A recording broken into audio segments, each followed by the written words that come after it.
I was really proud of our players and their preparation. We had tremendous respect for Coach Hollowell and what he's building there at New Orleans. Their win last week at TCU, they were fantastic. Up 21 with 7 minutes to go in the game, dominated the glass. They have 2 all-league guards in Buckley and Benson. And I thought our guys were really dialed into the plan of attack. I loved our unselfishness. We really wanted to cut down on the turnovers. Our first game, we either scored or turned it over. This game, 21 assists, only 7 turnovers. And they thought we had a great advantage of our physicality and size in the post. And I thought all of our front court guys were terrific. Questions? Clem? Yeah, Coach, the connection with Didon and Michael Nwoko was really on display tonight. Can you just talk about how those two have kind of grown together this offseason and how big of a pairing that's going to be for you guys this season?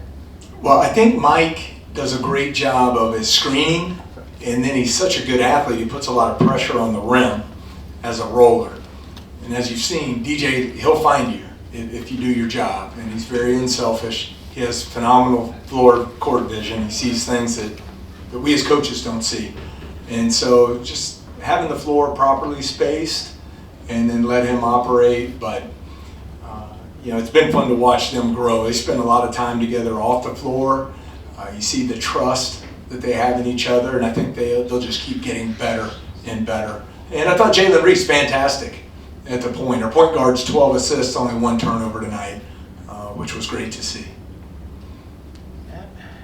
Yeah, Coach, Markel's shooting, just from the player he was last year to this year, just what went into that? How did y'all sell him on that, and just what all went into it? Matthew, it's a great question. Probably deserves a long answer. Markel played at the 4 and the 5 last year at Omaha. Was the Summit League Player of the Year in a good league. Took his team to the NCAA tournament. We brought him here with the idea of moving him to the wing to play at the 3. He lives in the gym. He only knows one speed on the floor. He plays hard. He's a warrior. I don't know that I've seen a plus 45. It's been a while. That's really impressive. But the amount of time he has spent, we're talking tens of thousands of threes he's made since he walked on campus. And really a testament to his work. But we've also challenged him. We don't want him to lose what he's really, really good at, which is around that bucket. And he gets 15 rebounds tonight. Just relentless in his effort. Hey, Coach. I was going to bring up that plus 45, so you beat me to that. I'll bring up Jalen Reed. Looks like he's getting a bit more comfortable on the court. Guess what you see from him today? Yeah, another great question. I could spend hours. I've talked to you about this before, TJ. It's really been inspiring to me to watch his journey back. He's not supposed to be playing till mid-December. He had a career-threatening injury. He has worked from the day he went out of surgery in his wheelchair. He has worked relentlessly to get back. He's really put in extra time. He's all about the team. He loves LSU, and he's fully invested in what we're building here. And I'm really excited for him. You saw in the UCF, I know you probably watched the game, a little rushed. He expected to come back on his first day and be a 20-10 guy after missing 11 months. And I think he's really done a great job from a maturity standpoint of just settling down, staying and trusting the process. And 15 and 7 tonight. My favorite part is the 4 offensive rebounds. Thought he was really active and aggressive, chasing the glass. Coach, after last game you said you thought Michael Nwoko didn't play very well, and then he goes out and scores a career-high 22 points today. What do you make of that difference in just 5 days? Well, I challenged him a little bit. 11 points, 8 rebounds, and 3 blocks, and I didn't think he played well. It's a pretty good night at the office. But I just thought he was more relaxed tonight. Sometimes you forget in this portal world, it's still new. Yes, he started 32 games in the SEC last year and had a good year, but that was his first game here in the PMAC, his first game wearing the LSU jersey. And I thought he just looked so much more relaxed tonight. And you see his skill level around the goal, finish with either hand. He's a guy we can throw the ball into in the post. It doesn't just have to be lobs off his ball screen action. So I thought his work without the ball was really good. Hey, Coach, you talked about your team's performance on the glass today. Can you kind of expand on that, what that did for you guys tonight? Well, we were plus 19 on the glass in the first game. Tonight, we go plus 20.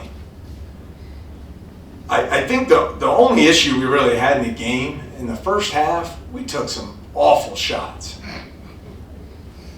Hey, you did. Laughing at me. We took some awful shots that put us in a bad position getting back in transition. And they weren't shots that we normally take, so we weren't in good position to get the offensive rebound. I thought in the second half we cleaned that up. We took high quality shots on every trip. And so we shot a better percentage, obviously, but we also did a better job getting second chance opportunities. So I thought it was just more discipline on the offensive end, led to better offensive rebounding and better transition defense where they hurt us some in the first half.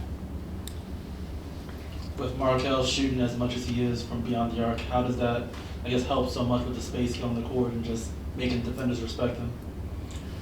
Well, it's important for us because we are playing the two bigs in the front court. So spacing is critical for the way our offense is designed. So we'll need other guys to emerge and shoot the ball consistently as well. But 10 of 27 tonight, I believe, 37% is good enough to win.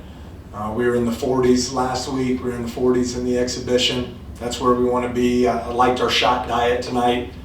There were some bad twos we took in the first half that we got to clean up. Deion went down a little bit gimpy there in the second half. I know he came back into the game. Just kind of maybe what happened there and how is he doing? Yes, Glenn, knee to knee. Just bruised his knee. Be fine. And he's in treatment now. Be ready to roll Thursday night. After the game that Max had, the first game, kind of a slower game for him, just what did you assess of maybe that took him out of rhythm or anything like that? He'll be fine. I thought maybe rushed a couple shots there in the first half off the dribble that were contested. Got a good look from three in the second half, didn't go down. He'll be fine. I thought he was really good in his perimeter defense. We were very concerned with Buckley and Benson. I think both those guys will be all league guards, and we held them 5 of 22, and that was critical to our defensive plan of attack, and Max was a big part of that. Coach, what do you make of Rashad King's second game as an LSU Tiger, making 2 or 3 from 3? Those were big threes there when we were able to extend the lead out. I think it was a stretch there where we got 9 straight defensive stops that led to transition opportunities. And if I were a wing on our team and I'm playing with DJ Thomas, I would sprint the wing every single time. And so we pitched it ahead and he stepped up and knocked him down. He had one in the first half where he set a great screen that freed him up for a top of the key 3. So he'll keep getting more and more comfortable. All right. Thank you, Coach. That's it. Hey, we'll see you Thursday night at 7. Thank you.